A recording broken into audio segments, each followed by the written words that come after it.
Ia menyadari di saat itulah bahwa ia memang targetnya. Bukan karena ia lemah, tetapi karena ia peduli. Bukan karena ia rapuh, tetapi karena ia mencoba memahami. Senyum yang dulu ia kira tanda kedewasaan, kini terbaca sebagai jarak.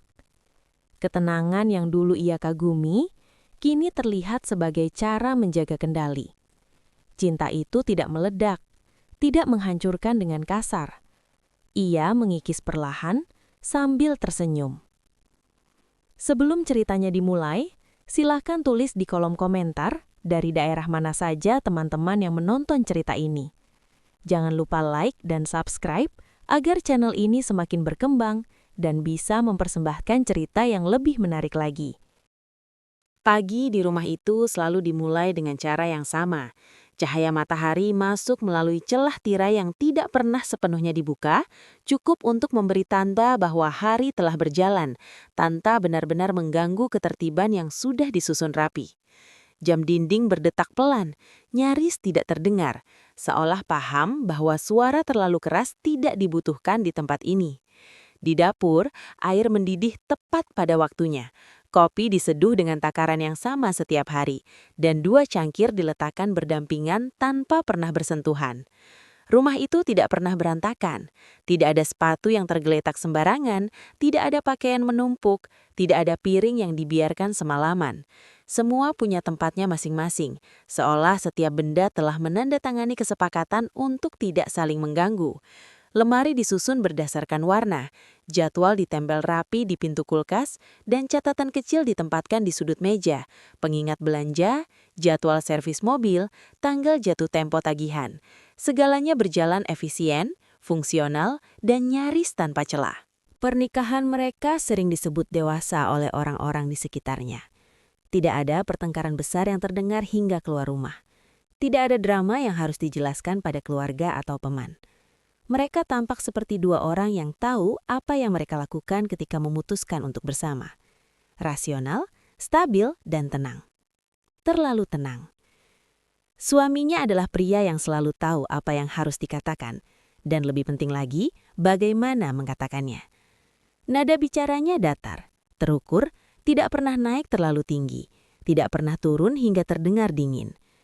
Ia jarang marah. Dan ketika tidak setuju, ia mengemasnya sebagai penjelasan yang logis. Setiap kalimatnya terdengar masuk akal. Setiap keputusan yang diambilnya selalu disertai alasan yang sulit dibantah. Ia tidak pernah memaksa, ia hanya membuat semua pilihan lain terasa tidak efisien. Di hadapan orang lain, ia dikenal sebagai suami yang pengertian. Pria yang sabar, pria yang tahu cara mendengarkan. Senyumnya mudah muncul, rapi, tidak berlebihan, selalu tepat pada waktunya. Senyum itu sering dianggap sebagai tanda kedewasaan, kemampuan untuk tetap tenang dalam situasi apapun. Tidak ada yang mencurigakan dari senyum itu. Setidaknya, belum. Istrinya berada di sisi yang lain dari ketenangan itu. Ia adalah perempuan yang hangat, mudah tersentuh, dan terbiasa membaca suasana.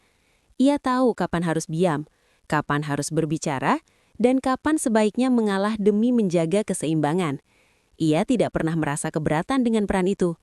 Sejak awal, ia percaya bahwa cinta memang menuntut penyesuaian, bahwa 2 orang tidak mungkin berjalan beriringan tanpa sesekali menyesuaikan langkah. Ia bangun sedikit lebih pagi, memastikan sarapan siap sebelum suaminya berangkat. Ia mendengarkan cerita-cerita kecil tentang pekerjaan, meski tidak selalu benar-benar paham detailnya. Ia mengangguk, tersenyum, dan menimpali dengan kalimat yang cukup. Ia belajar untuk tidak memotong pembicaraan, untuk tidak terlalu cepat bereaksi, untuk tidak terlalu banyak bertanya. Semua dilakukan demi menjaga ritme yang sudah terbentuk. Tidak ada konflik besar di antara mereka. Tidak pernah ada pintu yang dibanting, suara yang ditinggikan, atau malam yang dihabiskan dengan punggung saling membelakangi. Yang ada hanyalah hal-hal kecil yang seringkali dianggap sepele. Pilihan tempat makan yang selalu berakhir sesuai selera suami. Rencana akhir pekan yang ditentukan setelah pertimbangan panjang tentang efisiensi waktu. Percakapan yang berakhir dengan kesimpulan yang sudah bisa ditebak sejak awal. Ketika istri mencoba menyampaikan perasaannya, tentang lelah yang tidak bisa ia jelaskan, tentang cemas yang datang tanpa alasan jelas, suaminya akan menanggapinya dengan cara yang menenangkan. Ia tidak pernah menertawakan atau meremehkan. Ia mendengarkan, mengangguk, lalu merespons dengan kalimat yang terasa seperti pelukan logika, bahwa semua itu wajar, bahwa mungkin ia hanya butuh istirahat, bahwa perasaan bisa menipu dan pikiran perlu diluruskan. Setiap kali itu terjadi, istri merasa sedikit lebih ringan, namun juga sedikit lebih kosong. Seolah ada sesuatu yang ditenangkan, tetapi bukan diselesaikan.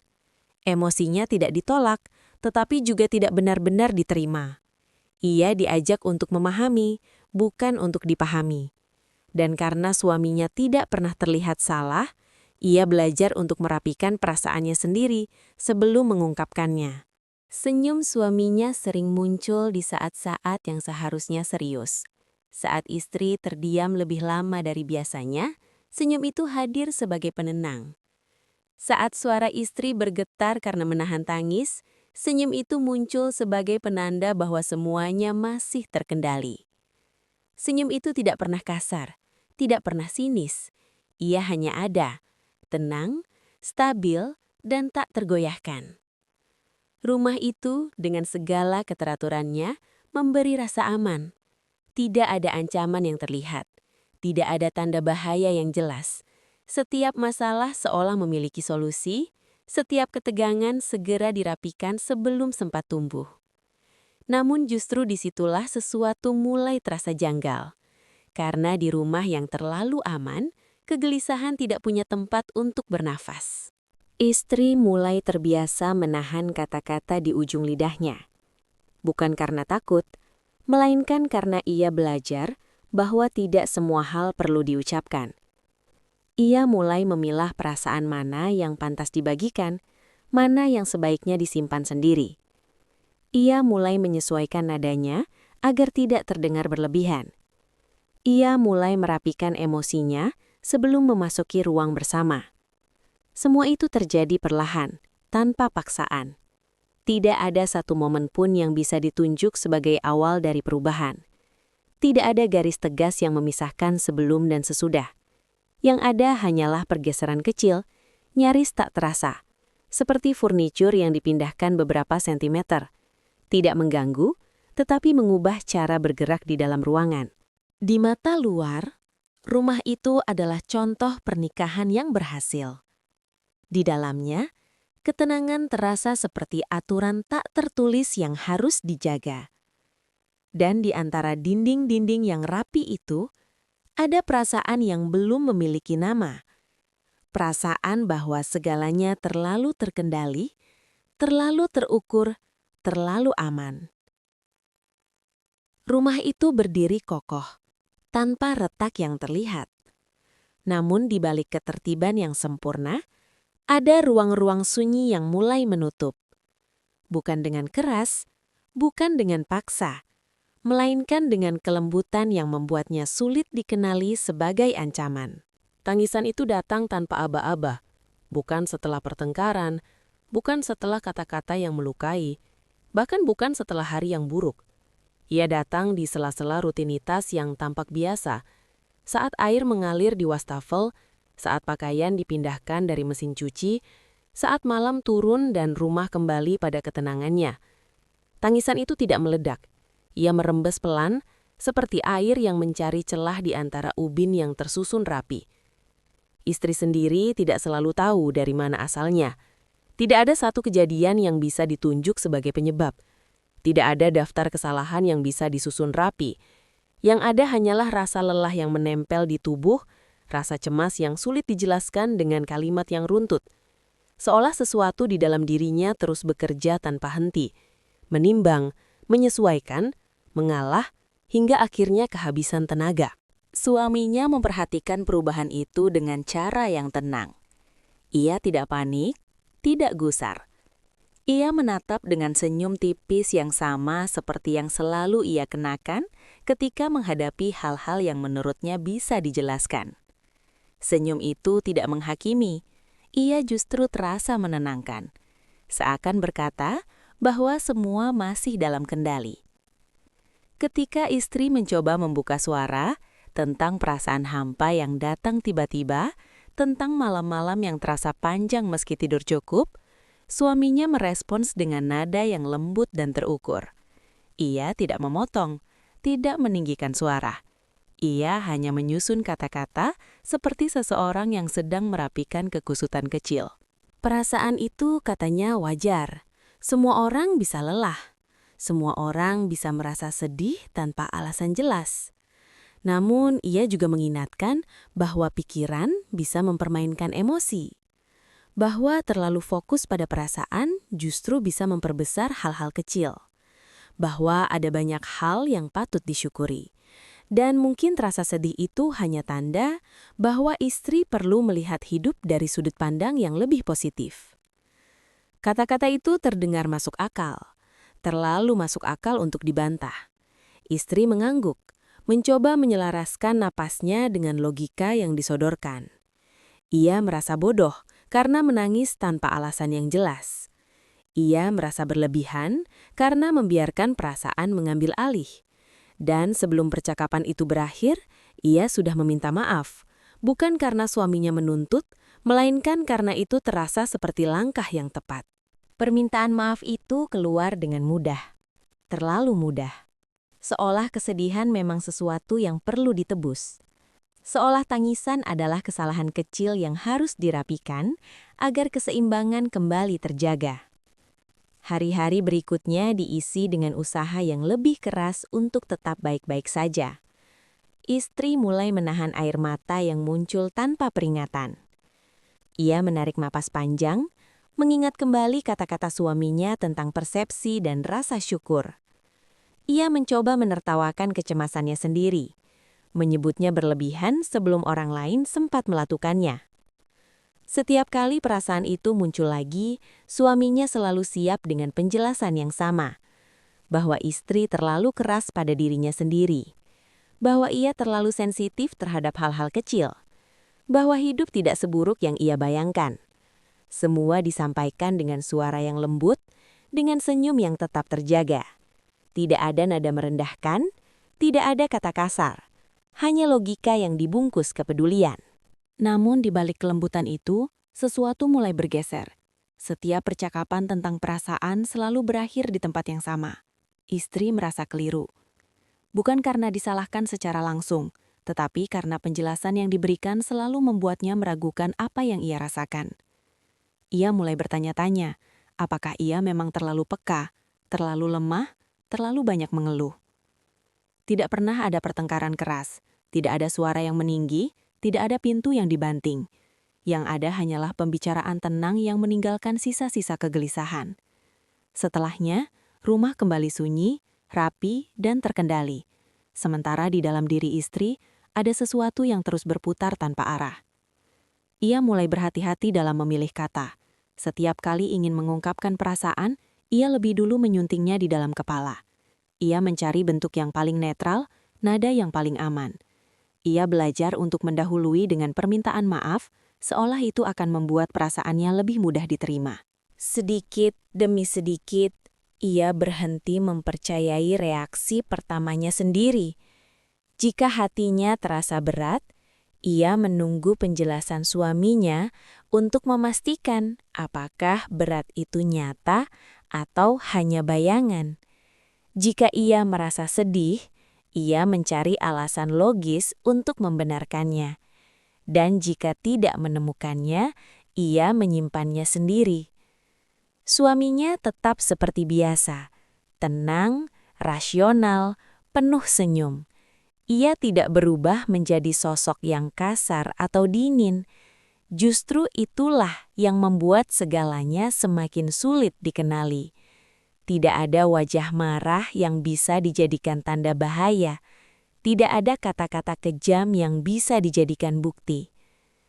Suatu malam, setelah hari yang terasa lebih panjang dari biasanya, istrinya akhirnya menangis. Bukan tangisan yang keras, hanya air mata yang jatuh pelan di pipinya. Ia tidak berusaha menyembunyikannya. Ia terlalu lelah untuk berpura-pura. Ia hanya duduk, membiarkan perasaan itu mengalir, berharap ada ruang untuk sekadar merasa. Suaminya menoleh. Ia melihat air mata itu dengan ekspresi yang sama. Tenang, terkendali. Lalu senyum itu muncul lagi. Bukan senyum geli, bukan senyum meremehkan. Senyum yang yakin. Senyum seseorang yang merasa telah memahami situasi sepenuhnya. Di momen itu, tidak ada kata-kata kasar yang terucap. Tidak ada penolakan terang-terangan. Hanya senyum yang berdiri di antara air mata dan keheningan. Dan di sanalah, tanpa suara, sesuatu di dalam diri istri mulai kehilangan pijakan. Senyum itu mulai terlihat berbeda. Bukan karena bentuknya berubah, melainkan karena konteks di sekitarnya semakin jelas. Istri mulai menyadari bahwa senyum itu selalu hadir di saat-saat tertentu. Bukan ketika ia bahagia, bukan ketika suasana ringan, melainkan ketika emosinya memuncak. Ketika suaranya bergetar, ketika matanya memerah, ketika dadanya sesak oleh hal-hal yang tidak bisa ia beri nama. Setiap emosi kuat selalu dihadapi dengan ketenangan yang sama. Suaminya tidak pernah terpancing, tidak pernah terbawa arus. Ia tetap duduk tegak, berbicara dengan nada datar, menatap tanpa berkedip lama. Ketika istri menangis, senyum itu muncul seperti penanda bahwa situasi telah dibaca, diukur, dan disimpulkan. Tidak ada kepanikan, tidak ada upaya merangkul, hanya jarak yang dijaga dengan rapi. Awalnya, istri mengira ketenangan itu adalah bentuk kedewasaan. Ia menganggap suaminya sekadar tidak ingin memperkeruh keadaan.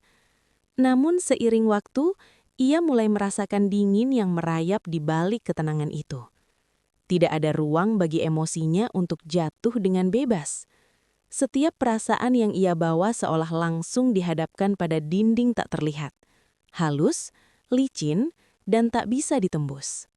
Di luar rumah, segalanya tampak sempurna. Suaminya adalah sosok yang disukai banyak orang. Ia mendengarkan dengan penuh perhatian, mengangguk di waktu yang tepat, menawarkan bantuan tanpa diminta. Di hadapan keluarga dan teman, ia tampak sabar dan suportif. Ia tahu kapan harus tersenyum, kapan harus diam, kapan harus berbicara dengan nada empati yang pas. Istri sering berdiri di sampingnya, menyaksikan pertunjukan itu dengan perasaan yang bercampur aduk. Ada kebanggaan tentu saja, namun ada juga kebingungan yang perlahan tumbuh. Orang-orang memuji betapa beruntungnya ia memiliki pasangan yang begitu pengertian. Setiap pujian terasa seperti cermin yang memantulkan gambaran lain, bukan yang ia lihat setiap hari. Di dalam rumah, kehadiran suaminya terasa berbeda. Ia ada secara fisik, duduk di ruangan yang sama, tidur di ranjang yang sama. Namun empati seolah berhenti di ambang pintu. Ia mendengar, tetapi tidak menyentuh. Ia menanggapi, tetapi tidak benar-benar hadir. Setiap percakapan tentang perasaan berakhir dengan kesimpulan yang sudah ditentukan sebelumnya. Istri mulai merasa sendirian dengan cara yang aneh. Ia tidak pernah benar-benar ditinggalkan, tidak pernah diabaikan secara terang-terangan. Tidak ada malam tanpa pulang, tidak ada pesan yang tak dijawab. Namun kesepian itu tetap ada, menggantung di antara mereka seperti udara yang terlalu tipis untuk dihirup. Ia mencoba mendekat dengan cara-cara kecil, menceritakan hal-hal remeh, berbagi kegelisahan ringan, mencari celah untuk kembali merasa terhubung. Namun setiap upaya seolah dipatahkan dengan keheningan yang sopan. Suaminya mendengarkan, lalu merespons dengan kalimat-kalimat yang rapi, tanpa celah, tanpa hangat. Sedikit demi sedikit, identitas istri mulai mengabur. Ia tidak lagi yakin mana yang benar-benar ia rasakan dan mana yang hanya reaksi berlebihan. Setiap emosi harus melewati penyaringan ketat sebelum diakui. Ia mulai menilai dirinya dari sudut pandang yang bukan miliknya. Apakah ini wajar? Apakah ini masuk akal? Apakah ini pantas dirasakan? Pertanyaan-pertanyaan itu terus berputar, menggerogoti kepercayaan dirinya sendiri.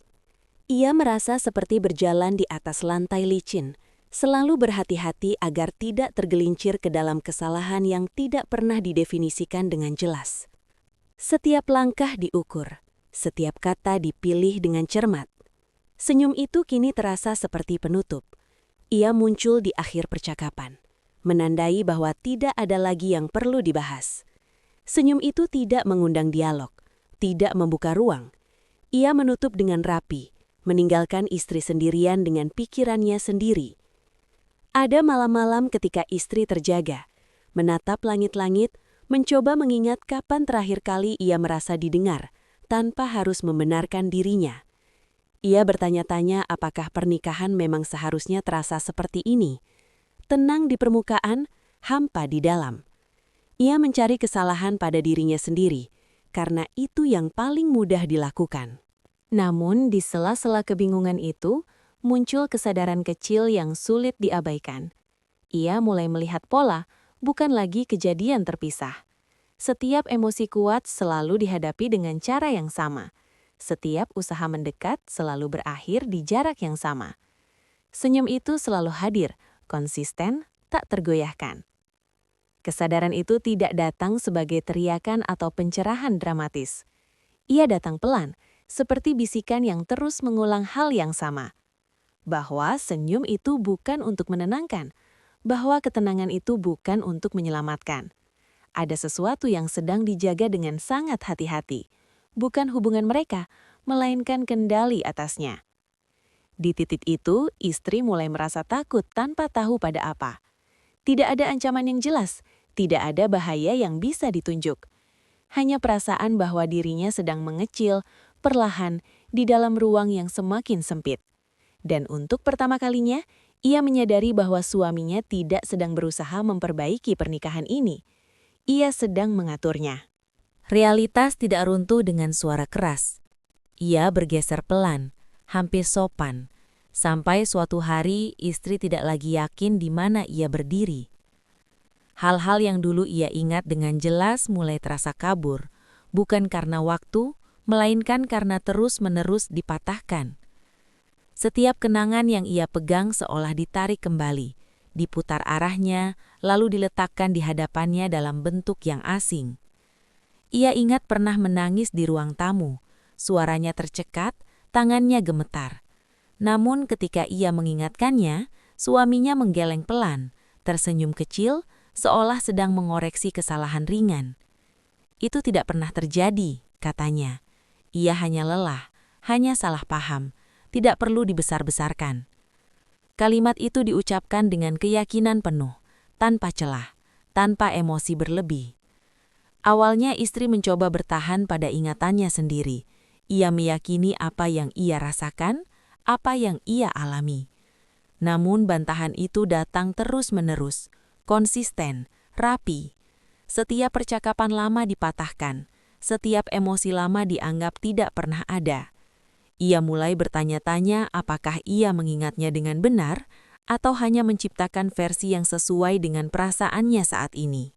Suaminya perlahan membangun narasi, bukan dengan teriakan atau tuduhan kasar, melainkan dengan kalimat-kalimat yang terdengar penuh perhatian. Ia berbicara tentang betapa rapuhnya istrinya akhir-akhir ini, betapa ia mudah cemas, betapa emosinya sering tidak stabil.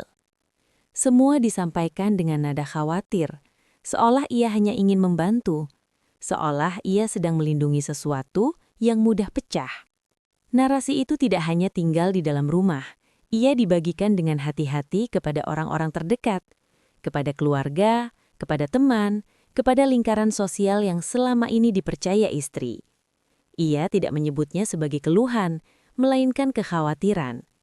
Ia tidak menyalahkan, hanya menggambarkan.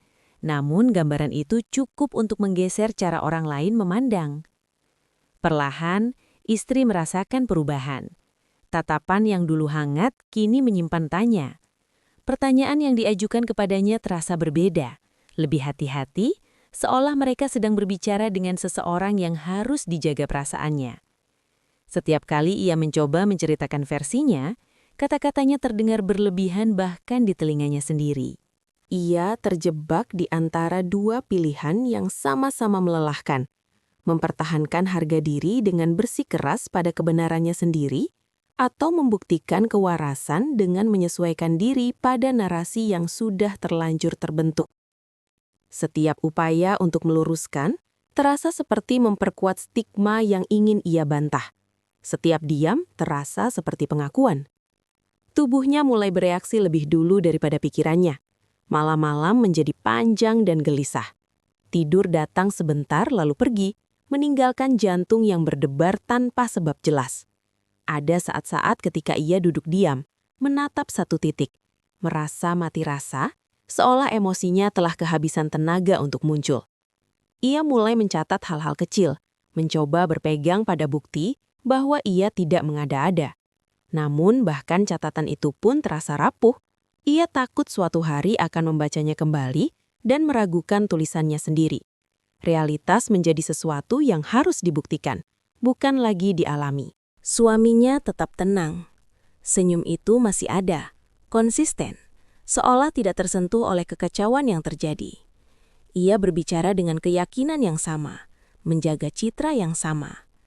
Di hadapan istri, ia tampak seperti satu-satunya pijakan yang stabil di tengah kebingungan. Dan itulah yang paling berbahaya. Ada momen-momen singkat ketika istri hampir menyerah sepenuhnya, membiarkan narasi itu menjadi miliknya juga. Namun di sela-sela kelelahan, muncul kesadaran pahit yang menolak padam, bahwa ia tidak pernah dipukul, tidak pernah diteriaki, tidak pernah disakiti dengan cara yang mudah dikenali. Namun, sesuatu di dalam dirinya sedang dihancurkan, lapis demi lapis, tanpa bekas yang bisa ditunjukkan. Dan di titik itu, ia memahami bahwa gaslighting tidak menghapus realitas sekaligus. Ia mengikisnya, perlahan, sampai seseorang tidak lagi percaya pada apa yang ia lihat, dengar, dan rasakan. Hingga dunia yang dikenalnya berubah menjadi tempat yang asing, dan satu-satunya hal yang tersisa adalah kelelahan untuk terus membuktikan bahwa dirinya masih ada. Ia bertahan dengan alasan-alasan yang terdengar mulia, bahkan di telinganya sendiri. Pernikahan, katanya, bukan tentang bahagia setiap saat.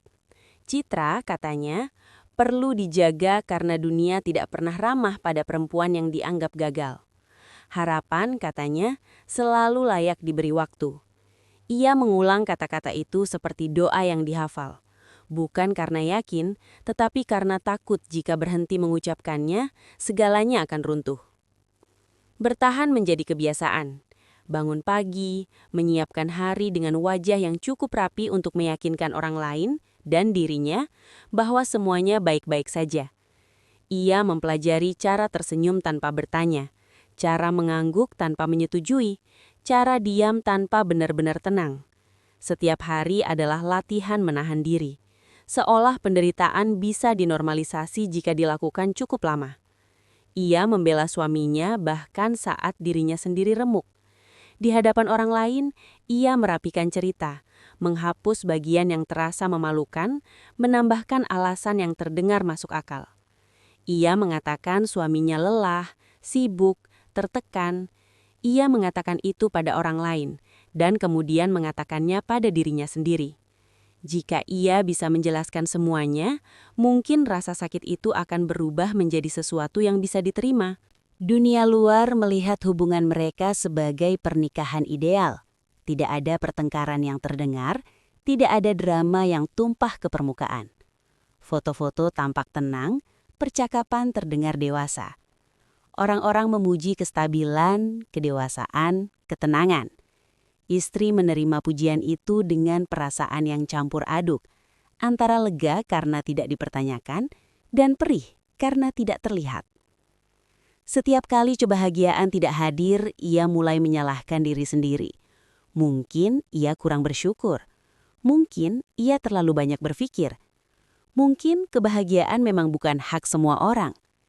Ia memeriksa dirinya seperti mencari kesalahan pada benda yang rusak, tanpa berani mempertanyakan apakah yang rusak itu sebenarnya adalah sistem yang memaksanya berfungsi dalam keadaan apapun. Tubuhnya mengirimkan tanda-tanda yang semakin jelas. Kelelahan yang tidak pulih dengan tidur, kecemasan yang muncul tanpa pemicu, perasaan kosong yang tidak bisa diisi dengan aktivitas apapun. Namun ia belajar menafsirkan semua itu sebagai harga yang harus dibayar. Bertahan selalu punya harga, dan ia meyakinkan diri bahwa ia sanggup membayarnya. Lalu, perlahan, muncul kejernihan yang tidak bisa lagi diabaikan. Bukan pencerahan yang dramatis, melainkan rangkaian kesadaran kecil yang saling terhubung. Pola-pola yang sebelumnya terlihat terpisah, kini membentuk garis yang utuh. Senyum yang selalu hadir di momen-momen tertentu, ketenangan yang muncul setiap kali ia runtuh, logika yang selalu ditempatkan di atas perasaannya, semuanya tidak lagi terasa netral. Ia menyadari bahwa penderitaan ini bukan kebetulan, bukan fase sementara, bukan kesalahpahaman yang akan membaik dengan waktu. Ia adalah hasil dari sesuatu yang berulang, terstruktur, dan dipelihara. Dan kesadaran itu datang bersama rasa lelah yang total. Bukan hanya lelah fisik, tetapi lelah untuk terus meyakinkan diri bahwa ini masih cinta. Di titik itu, bertahan kehilangan maknanya sebagai pengorbanan mulia. Ia mulai terlihat seperti bentuk lain dari kehancuran. Setiap hari yang dilewati tanpa perubahan bukanlah bukti kekuatan, melainkan penundaan luka yang semakin dalam. Ia memahami bahwa ada perbedaan antara kesetiaan dan penghapusan diri. Keputusan itu belum diucapkan pada siapapun, tidak pada suaminya, tidak pada dunia. Ia masih hidup dalam rutinitas yang sama, masih memainkan peran yang sama. Namun di dalam dirinya, sesuatu telah bergeser. Ia tidak lagi menunggu perubahan. Ia tidak lagi menamai penderitaan sebagai cinta. Dan di kesunyian itu, lahir keberanian yang tidak bersuara. Keberanian untuk mengakui, setidaknya pada diri sendiri, bahwa bertahan bukan lagi bentuk cinta, melainkan cara paling halus untuk menghilang. Kepergian itu tidak diawali teriakan, tidak ada pintu dibanting, tidak ada kalimat pamungkas yang ingin diingat siapapun. Ia terjadi seperti keputusan yang sudah lama matang di dalam dada, hanya menunggu satu tarikan nafas terakhir. Pagi itu berjalan seperti pagi-pagi sebelumnya. Waktu bergerak, cahaya masuk dari celah jendela. Suara kota terdengar jauh. Tidak ada yang istimewa, dan justru disitulah akhirnya dimulai. Ia tidak menuntut penjelasan, tidak meminta pengakuan, tidak menunggu permintaan maaf yang sempurna. Ia telah lama belajar bahwa kata-kata bisa menjadi bagian dari permainan, bahwa klarifikasi bisa dipelintir, dan bahwa kebenaran tidak selalu datang dari pengakuan pihak lain. Ia pergi bukan untuk membuktikan sesuatu, melainkan untuk berhenti membuktikan dirinya sendiri. Akhir hubungan itu sunyi, sebuah percakapan singkat, nada yang tetap datar, jarak emosional yang tidak lagi disamarkan. Suaminya mendengarkan dengan wajah yang sama, tenang, terkendali, seolah ini hanya perubahan rencana, bukan akhir dari sesuatu yang pernah disebut rumah. Tidak ada kejaran, tidak ada amarah, dan justru ketenangan itu menegaskan segalanya, bahwa selama ini, emosi bukanlah wilayah yang ia bagi, melainkan ruang yang ia kelola. Ia menyadari di saat itulah bahwa ia memang targetnya. Bukan karena ia lemah, tetapi karena ia peduli. Bukan karena ia rapuh, tetapi karena ia mencoba memahami. Senyum yang dulu ia kira tanda kedewasaan, kini terbaca sebedi jarak. Ketenangan yang dulu ia kagumi, kini terlihat sebagai cara menjaga kendali. Cinta itu tidak meledak, tidak menghancurkan dengan kasar. Ia mengikis perlahan sambil tersenyum. Ia mulai mengenali dirinya kembali, bukan sebagai peran, bukan sebagai penyesuaian, melainkan sebagai manusia yang berhak merasa tanpa harus dibenarkan. Ia belajar membedakan antara tenang dan mati rasa, antara damai dan menyerah. Dunia tidak serta-merta menjadi mudah, tetapi ia tidak lagi berjalan di atas telur. Ia tidak lagi mengukur setiap kata, setiap emosi, agar tetap diterima. Suaminya tetap seperti semula, tenang, rasional, tidak berubah. Dan itu pada akhirnya adalah penutup yang paling jelas. Tidak semua cerita berakhir dengan perubahan karakter. Ada yang berakhir dengan kejelasan, bahwa beberapa orang tidak kehilangan apapun saat seseorang pergi. Dan justru itu alasan mengapa kepergian menjadi perlu. Narasi tentang cinta pun berubah. Cinta yang tersenyum sambil melukai bukanlah cinta yang gagal. Ia adalah cinta yang keliru sejak awal. Ia tidak datang untuk merawat, melainkan untuk mengatur. Ia tidak tumbuh bersama, melainkan di atas pengorbanan satu pihak. Dan menyadari itu bukanlah bentuk kepahitan, melainkan kedewasaan. Keselamatan, akhirnya, tidak selalu berarti utuh. Ia tidak keluar dari hubungan itu sebagai versi sempurna dari dirinya. Ada bagian yang retak, ada kenangan yang tidak bisa dihapus. Namun, ia bebas dari kendali yang tak terlihat, bebas dari keraguan yang ditanamkan perlahan, bebas untuk merasa tanpa harus meminta izin. Dan di kebebasan itulah harapan tumbuh, bukan harapan yang naif, tetapi harapan yang tahu batas. Ia tidak hancur karena ia pergi.